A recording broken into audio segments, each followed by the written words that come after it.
This is episode 3 of the war we're not being told the full story about, an economic analysis for Africa and the Caribbean with me, Charmaine Hayden, or Charmaine's Post, whatever you want to call me, right? In the last episode, we looked at the structure of the global energy system and just why the Strait of Hormuz is one of the most important choke points in the world economy. But understanding the system really is only the first step, because when that system is disrupted, the consequences begin to travel through markets, through currencies, through supply chains.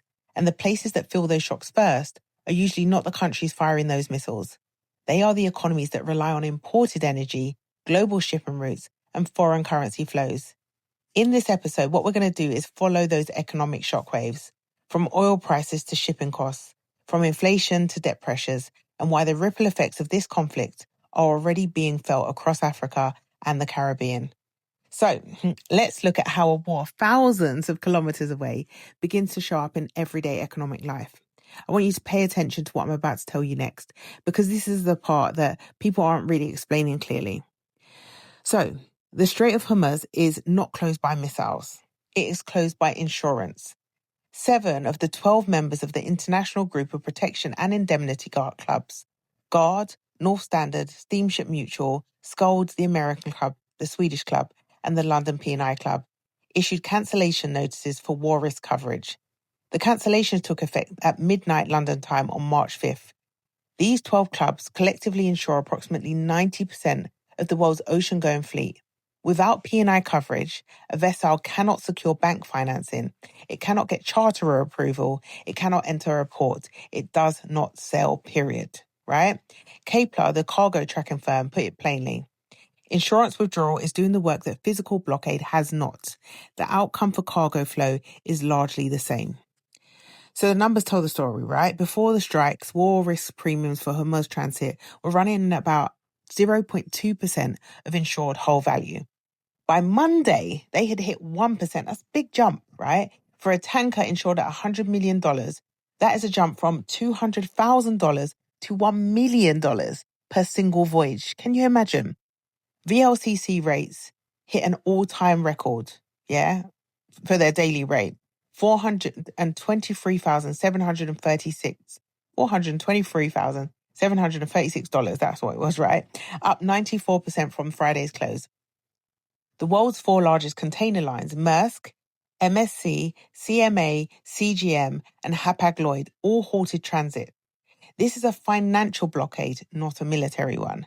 And it is the reason that the strait can be closed without Iran physically blocking a single ship.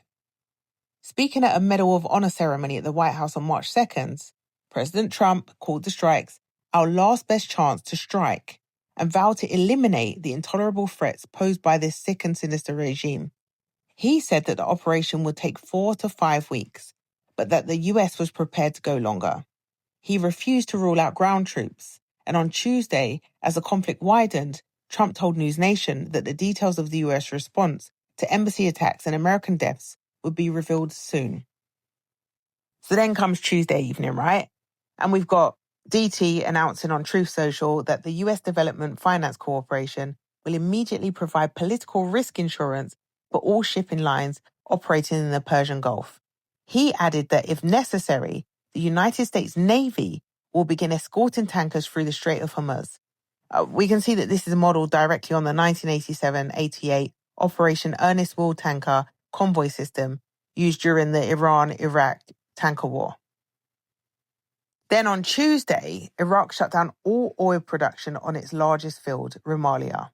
The world's second largest oil field, operated by BP, went offline because of a tanker shortage at the southern export terminals.